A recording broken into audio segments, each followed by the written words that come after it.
कोई आपका टाइम हो गया, मैं कोई नहीं नहीं, बहुत आप टिप्पणी करेंगे, कोई दिक्कत नहीं, हम कर सकते हैं जी। मैं जो इसको खत्म कर सकता हूँ उसके मैं बाद। केवल एक ही बात कह रहा हूँ कि चुनौती बहुत बड़ी है और वो कोई इतनी आसानी से उसका सामना करना। ये जब पवन खेड़ा को उतारा गया प्लेन से, तो जितने लोग थे प्लेन में कांग्रेस के, उन सब धरने पर बैठ गए प्लेन के पास और उन्होंने नारे लगाए कि तानाशाही नहीं चलेगी।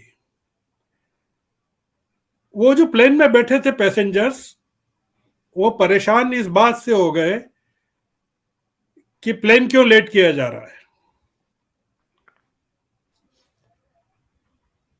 उन्होंने कहा कि भाई हमारे बच्चे हमारा घर पर इंतजार कर रहे हैं, आप प्लेन क्यों लेट कर रहे हैं, आपको जो करना हो करिए, इसके लिए जो प्रक्रिया है वो अपनाइए, आप ये धरने पर बैठकर।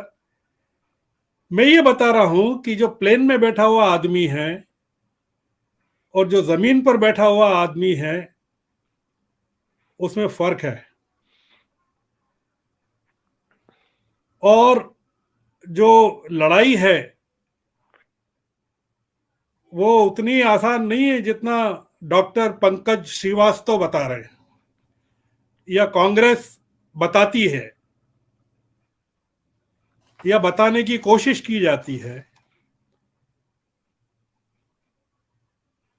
क्योंकि लड़ाई से गुजरे हैं, अनुभव है हम लोगों को, बहुत सारे 74 के भी हैं और उसके बाद के भी हैं और पहले के भी हैं। ये हुकूमत अलग किस्म की है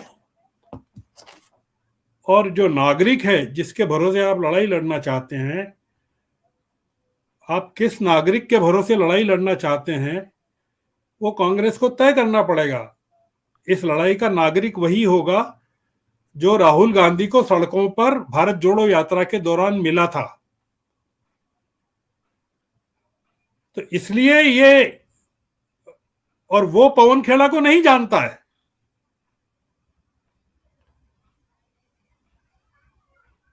ये दिक्कत है। तो इसलिए ये मामला अलग किस्म का है और इसमें, अगर मैंने फिर कहा, रिपीट कर रहा हूं आखिर में, कि रायपुर का कोई स्पष्ट संदेश निकलना चाहिए।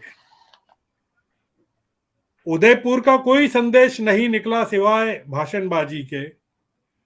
रायपुर का कोई संदेश निकलना चाहिए, क्योंकि लोक विधानसभा के चुनाव के पहले और कांग्रेस के और लोकसभा चुनाव के पहले ये कांग्रेस की अंतिम बड़ी बैठक है और देश की नजरें, देश के सबसे बड़े दल कांग्रेस पर इस समय केंद्रित है, जिसके की नायक राहुल गांधी हैं और कोई नहीं है। तो इसलिए उम्मीदें करना और देखना, नहीं तो आज पवन खेड़ा है, कल बहुत सारे लोग, उन लोगों के नंबर होंगे जो हम लोगों को शायद पता नहीं हो। बस इतना ही कहना है मुझे। नहीं नहीं, एकदम ठीक बात है। और मैंने शुरुआत की थी, विधानसभा में समाजवादी पार्टी ने जो 2 मुद्दे उठाए, उसमें कांग्रेस के पवन खेड़ा की गिरफ्तारी का मुद्दा था।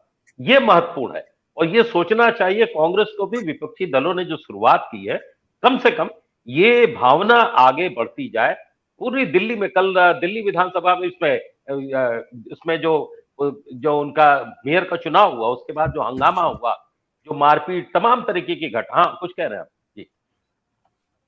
मैं पूछ रहा हूं कि दिल्ली में जो हुआ, म्युनिसिपल कॉर्पोरेशन दिल्ली में, कांग्रेस के लोगों ने बहिष्कार क्यों किया उसका, उसमें आम आदमी पार्टी का साथ क्यों नहीं दिया? आप जी, एकदम ये आप सवाल ये भी कल सोचिए डॉक्टर कि सुनीलम ने भी पूछा था। ये ये सोचना चाहिए, हमें लगता है ये ये वॉकआउट क्यों इसलिए किया? वॉकआउट नहीं अगर करना चाहिए था, सही बात है आप जी। वॉकआउट क्यों कर रहे हैं, आप अगर बीजेपी के खिलाफ हैं और मोदी जी के शासन के खिलाफ हैं, तो कांग्रेस का रवैया एमसीडी में इस तरह का क्यों था कि वो एक विपक्षी दल के साथ नहीं खड़ी हुई है? दिक्कत ये है, जो बहुत बड़ी दिक्कत है जिसका जिक्र मैंने किया। बिल्कुल। और इसीलिए मैंने वो उदाहरण दिया था उत्तर प्रदेश विधानसभा का, कि कांग्रेस को इन सभी मुद्दों पर विचार करते हुए प्रतिरोध के लिए अब तैयार हो जाना चाहिए।